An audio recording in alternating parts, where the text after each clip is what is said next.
Film की शुरुआत एक फैमिली को दिखाने से होती है जो सीढ़ियों पर घुटनों की बल चलते हुए पहाड़ी के ऊपर जाती है और मेरी की मूर्ति के सामने आकर दुआ मांगने लगती है। पहाड़ी पर एक बुजुर्ग औरत एक लड़की के पेट पर हाथ फेरती है। इस लड़की का नाम वेलेरिया है और यही कहानी की मेन कैरेक्टर है। पेट पर हाथ फेरते हुए वो बुजुर्ग औरत कुछ पढ़ने लगती है। ये देखकर यहाँ हम समझ पाए कि ये लोग दरअसल एक बच्चा चाहते हैं और यहाँ इतने ऊपर वो बच्चे की दुआ मांगने के लिए ही आए थे क्योंकि काफी साल हो गए थे और वेलेरिया का बच्चा नहीं हो रहा था। पर इसके बाद वेलेरिया घर आ गई। यहाँ हम उसके हस्बैंड को देखते हैं जो उससे बहुत प्यार करता है। उसे वेलेरिया की काफी फिक्र है और बच्चे का भी उसे बहुत शौक है। उसकी खुशी की खातिर वेलेरिया भी बच्चा चाहती है। वो काफी अच्छी कारपेंटर थी। फर्नीचर और घर की चीजें बनाने का उसे बहुत शौक था। अब 3 हफ्ते के बाद वेलेरिया की प्रेगनेंसी रिपोर्ट आ चुकी थी। घर आकर वो अपने हस्बैंड को ये सरप्राइज देती है कि रिपोर्ट पॉजिटिव है। हाँ, मैं माँ बनने वाली हूँ। ये बताते हुए वो काफी जज्बाती थी और उसके हस्बैंड की खुशी का तो कोई ठिकाना ही नहीं रहता। अब कुछ दिन के बाद ये दोनों वेलेरिया के घर पहुँचे और जब उन्हें ये पता चला कि वेलेरिया माँ बनने वाली है तो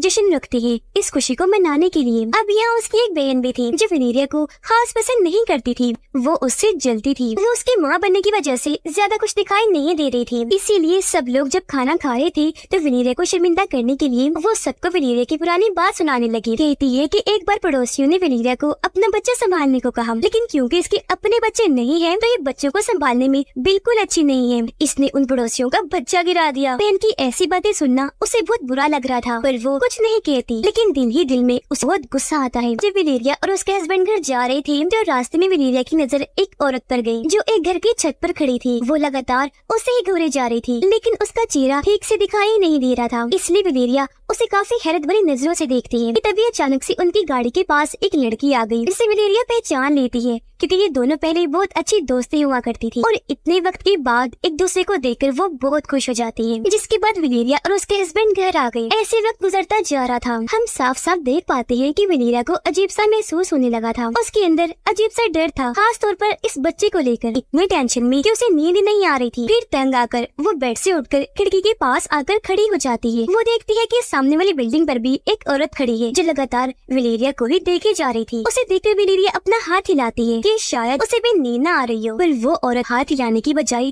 पूरा जिस्मी बड़ी अजीब तरह मोड़ने लगती है। जो चीज उसे काफी अजीब लगती है। वो हैरत में पड़ गई। लेकिन अगले ही पल वो औरत छत से कूद जाती है। वो मरी नहीं थी, बस उसकी हड्डियां टूट गई थी। वो मुंह के बल गिरी थी और रेंगती हुई उसकी बिल्डिंग की तरफ ही बढ़ने लगी थी। उसे देखकर वेलेरिया काफी डर गई। उसे अपनी आंखों पर यकीन नहीं आ रहा था कि मैंने क्या देख लिया। जोर जोर से वो चिल्लाने लगती है पर वो औरत लगातार इसकी बिल्डिंग की तरफ ही बढ़ती जा रही थी। इस वजह से डरते हुए उसके मुंह से जोरदार चीख निकल गई जिसकी आवाज से उसके हस्बैंड जाग गया। तो वो जल्दी से अपने हस्बैंड के पास आई। बुरी तरह हाँप रही थी। उठाकर उसे बाहर लाती है। सारी बात समझाकर नीचे औरत की तरफ इशारा करती है पर हैरत, अब वहाँ पर कोई भी नहीं होता। तब उसका हस्बैंड कहता है कि जब कोई औरत माँ बनती है तो उसके साथ ऐसा होता रहता है। अजीब ख्याल सताते हैं तो ये जरूर तुम्हारी प्रेगनेंसी की वजह से हो रहा होगा। ये कहकर वो बात को नजरअंदाज कर देता है। तो वेलेरिया को भी ऐसे ही लगता है। वेलेरिया सोचती है कि अगर मैं फ्री रही तो उल्टा सीधा सोच कर टेंशन लूंगी तो क्यों न खुद को मसरूफ रखूं। तब इस सोच के साथ वो अपने बच्चे का कमरा तैयार करती है, जैसे कि कमरे की बहुत अच्छी साफ सफाई करके दीवारों पर पेंट करती है और झूला वगैरह लगा के सजा देती है। फिर रात को अपने हस्बैंड से कहती है कि आज मेरा सोने का दिल नहीं कर रहा तो आज आप भी ना सोए, चलिए बातें करती है। तब उसका हस्बैंड ये कहकर मना कर देता है कि नहीं वेलेरिया, बिल्कुल नहीं, तुम्हें सोना चाहिए, पूरी नींद लेनी चाहिए क्योंकि ऐसे बच्चे पर बुरा असर पड़ सकता है। इतना कहने के बाद वो सोने के लिए लेट गया। इस बात से वेलेरिया का दिल बहुत टूट गया। अपने हस्बैंड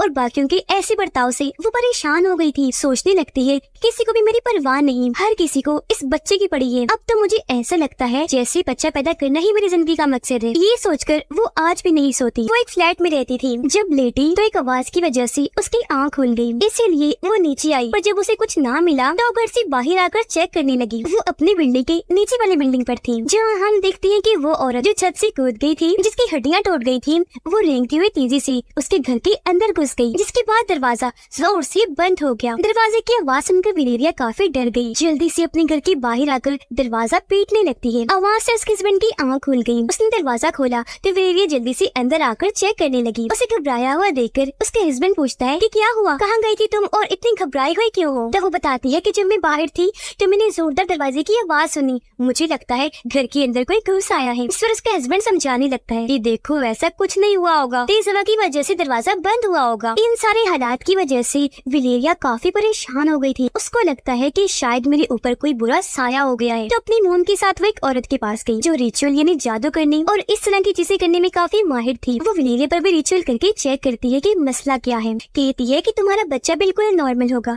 सब ठीक रहेगा, लेकिन साथ साथ मुझे कुछ बुरे असरात भी दिखाई दे रही है, कोई मसले गड़बड़ वगैरह, पर तुम फिक्र ना करो, मैं सब ठीक करने की कोशिश करूंगी। अब दिन ऐसे गुजरते गए, लेकिन वो बुरे ख्याल विलेरिया को अभी भी परेशान कर रहे थे। जैसे कि एक दिन जब वो सोने की कोशिश करती है तो उसे ऐसा महसूस होता है जैसे वो रेंगने वाली औरत मेरे कमरे में आ गई है और उसने जोर से मेरा पैर पकड़ के मोड़ दिया है, जिससे मुझे इतनी तकलीफ हुई कि मैं फौरन चीखते हुए जाग गई। इस वक्त उसका हस्बैंड घर पर ही था। उसके चीख की आवाज सुनकर वो फौरन वहाँ आ गया, पर इस बार भी उसे बस उसका बुरा सपना ही लगता है। फिर अब यहाँ से हमें विलेरिया की पास्ट यानी माजी में ले जाया गया। उस वक्त जब वो जवान तो थी, लेकिन उसकी उम्र कम थी। उस वक्त विलेरिया और उसकी वो दोस्त जिसे सड़क पर मिली थी, वो काफी अच्छी दोस्त हुआ करती थी, बल्कि दोनों एक दूसरे को प्यार करते थे, हमेशा एक दूसरे का साथ निभाते थे, कुछ भी करना होता एक साथ करते थे। अब प्रेजेंट टाइम इन्हीं मौजूदा वक्त में विलेरिया खुद को कमजोर समझ रही थी, इसीलिए अपने उसी दोस्त के पास जाती है, क्योंकि विलेरिया उसे बहुत याद कर रही थी। ये दोनों रात में भी दोनों साथ ही थी, पर ये सब कुछ विलेरिया अपने हस्बैंड से छुप कर रही थी। अब अगले दिन विलेरिया के मॉम डैड उसे घर पर बुलाते हैं, क्योंकि उसके मॉम डैड और बहन कहीं जा रहे थे, और क्योंकि बच्चे घर में अकेले होंगे तो विलेरिया को यहाँ पर वो छोड़ते हैं ताकि वो बच्चों का ख्याल रख सके। अब घर में 2 बच्चे और बस विलेरिया थी। हालांकि विलेरिया उनकी आंट थी, लेकिन फिर भी वो उसे काफी बदतमीजी से बात करती है,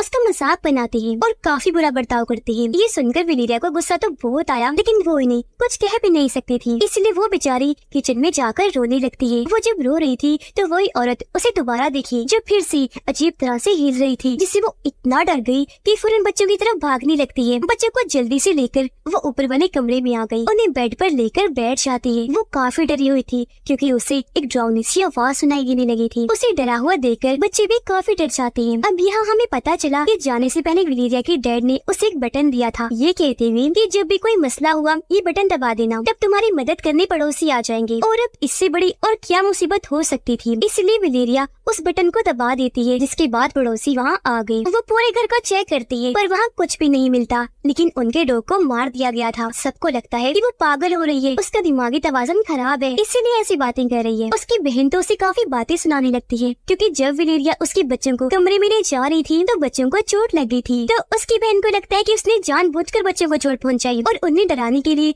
डॉग को मार दिया। दुखी होकर वो बच्चे के कमरे में आई और वहाँ अपना गम हल्का करने के लिए सिगरेट पीने लगती है। उसने जैसे बच्चे के झूले की तरफ देखा तो वहाँ उसे किसी का हाथ दिखा, जैसे कोई वहाँ से बाहर आने की कोशिश कर रहा हो, और फिर वो बच्चे के झूले का एक डंडा तोड़ देता है, जिससे वो इतना डर गई कि चिल्लाते हुए बाहर आ जाती है। आवाज सुनकर उसके हस्बैंड वहाँ आ गया, पर तभी उसे जलने की स्मेल आने लगी, और जब इन्होंने अंदर जाकर देखा तो बच्चे के झूले में आग लगी हुई थी, उसे पूरी तरह जला दिया गया था। ये देखकर उसके हस्बैंड को विलेरिया पर ही शक होने लगा। वो कहता है कि अब तक मैं तुमसे प्यार से पेश आता रहा, लेकिन अब मुझे पूरा यकीन है कि तुम ये बच्चा चाहते ही नहीं, जब भी ऐसी अजीब हरकतें कर रही हो। इन हालात से वो तंग आ चुका था, इसीलिए अपनी मॉम को बुलाता है, जहाँ ये लोग फैसला करते हैं कि हम विलेरिया को मेंटल हॉस्पिटल में दाखिल कर देंगे, बच्चे की खातिर, सिर्फ कुछ दिन के लिए, ताकि बच्चे को वो कोई नुकसान न पहुँचा दे। अब शाम को विलेरिया काफी उदास थी, इसीलिए क्लब में आ गई, जहाँ सभी लोग पागलों की तरह डांस कर रहे थे। अब लोगों की भीड़ में भी उसे अजीब तरह के ख्याल आने लगे, जिससे सभी लोगों के उसे डरावने चेहरे लग रहे थे। और फिर अचानक उसकी तबीयत खराब होने लगी, क्योंकि उसका बच्चा पैदा होने का वक्त आ गया था, जिसके अगले ही पल हम उसे हॉस्पिटल में देखते हैं, जहाँ वो एक बच्चे को पैदा करती है। वो बिल्कुल सही सलामत पैदा हो गया था। इस बारे में उसके हस्बैंड को बताया गया तो वो फौरन वहाँ आ गया, और बच्चा पैदा होने से वो बहुत खुश हो गया था। कुछ दिन के बाद दिखाया गया कि ये अपने घर आ गए हैं, लेकिन यहाँ नोटिस करने वाली बात ये थी कि विलेरिया की निस्बत उसके हस्बैंड बच्चे की देखभाल ज्यादा कर रहा था, यहाँ तक कि वो बच्चे का चेहरा तक नहीं देखती थी, क्योंकि ये सच था कि वो बच्चे को चाहती ही नहीं थी। एक रात जब वो घर थी और उसके हस्बैंड काम पर था तो बच्चा बहुत ज्यादा रो रहा होता है, लेकिन वो तो बच्चे को उठाती तक नहीं, उल्टा उसका रोना विलेरिया को परेशान कर रहा था। वो उकता गई थी, गुस्से में जोर जोर से सांस लेने लगी, आवाज सुनने से बचने के लिए चेहरे और कानों पर कपड़ा कर लेती है। उसे ये ख्याल नहीं था कि बच्चा भूख से रो रहा होगा और उसे कुछ खिला दूं, ये तो दूर की बात, वो तो उसे गोद तक में नहीं उठाती। बच्चे का रोना उसे पागल कर रहा था, उसके कानों में तकलीफ हो रही थी। फिर ये तकलीफ बढ़ते बढ़ते उसके पूरे जिस्म में फैल गई, उसकी कमर की हड्डी अपनी जगह बदलकर हिल रही थी और अजीब तरह से बाहर उभरने लगी। अब चीजें कंट्रोल से बाहर हो रही थी। इसीलिए वो अपने बच्चे को फ्रिज में रख देती है, फिर वापस अपनी जगह पर आकर मजे से सो जाती है। कुछ देर के बाद जब उसे होश आई तो बच्चे का ख्याल आते ही कूदकर वो बेड से उठती है और हर जगह बच्चे को ढूंढने लगी, क्योंकि उसे याद नहीं था कि मैंने उसे कहाँ रख दिया। खिड़की भी खुली थी, उसने सोचा कि मैंने शायद बच्चे को गिरा दिया होगा। अब जब वो फ्रिज खोलती है तो बच्चा मिल गया, जो जिंदा था और खुशकिस्मती से बिल्कुल ठीक भी। उसे गोद में लेकर वो रोने लगती है। उसे इस बात का एहसास हुआ कि मैं अपने कंट्रोल में नहीं हूँ और चीजें दिन ब दिन खराब होती जा रही है। वो इस बारे में अपने दोस्त को बताती है और ये दोनों बच्चे को लेकर उसी औरत के पास जाती है जो जादू मंत्र करने में माहिर थी, जिसके पास वलेरिया पहले भी आ चुकी थी। जब ये वहाँ पहुँची तो अब की बार 4 औरतें मिलकर उस पर रेचल करने लगती हैं। वो बच्चे को बांधकर वलेरिया का मुंह पानी में डुबो देती है, जहाँ वलेरिया एक अलग ही दुनिया में पहुँच गई, यानी जंगल में आगे बढ़ने पर वो वहाँ बड़ी अजीब औरतों को देखती है जिन्होंने कपड़े नहीं पहने थे और वो अपने जिस्म को अजीब तरह से झुका रही थी और मोड़ रही थी। वो धीरे धीरे वलेरिया की तरफ बढ़ने लगी और उसे बुरी तरह पकड़ के जकड़ लेती है। फिर जैसे उन्होंने छोड़ा, वलेरिया एक खाली कमरे में पहुंच गई, जहां उसे कोई खड़ा हुआ देखा